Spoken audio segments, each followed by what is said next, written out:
निवडणुकीत हरल्यानंतरही ममता बॅनर्जींचा आक्रस्ताळेपणा, बंगालच्या मुख्यमंत्रीपदाचा राजीनामा द्यायला नकार, ममतांनी जनभावनेचा आदर करावा, भाजपचा सल्ला.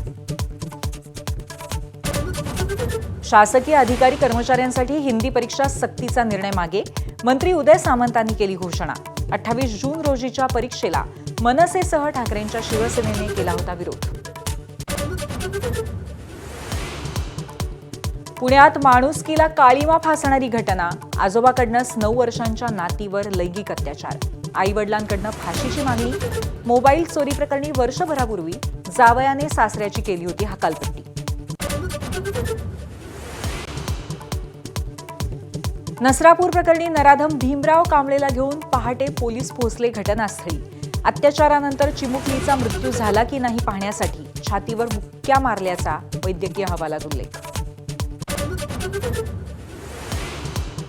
फरार कल्पना खरातचा अटकपूर्व जामिनासाठी औरंगाबाद खंडपीठात अर्ज, शिर्डी पोलिसांना मत मांडण्यासाठी न्यायालयाची नोटीस. जामीन अर्जावरती पुढची सुनावणी 12 मेला.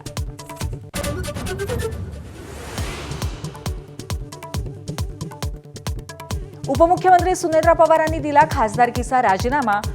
उपराष्ट्रपती सीपी राधाकृष्णन यांच्याकडे सोपवला राजीनामा. अभिनेता विजयचा राज्यपालांकडे सत्ता स्थापनेचा दावा. उद्या चेन्नईत घेणार मुख्यमंत्रीपदाची शपथ. काँग्रेसने जाहीर केला पाठिंबा. गोकुळ दूध संघावरती प्रशासक नेमल्यानंतर 2 दिवसातच मोठी उलथापालथ. 90 दिवसात निवडणूक घेण्याचे सुप्रीम कोर्टाचे आदेश. वंदे मातरमला मिळाला राष्ट्रगीताच्या बरोबरीचा दर्जा. मोदी कॅबिनेटने प्रस्तावाला दिली मंजुरी, तर वंदे मातरमचा अपमान करणाऱ्यांना होणार जेल.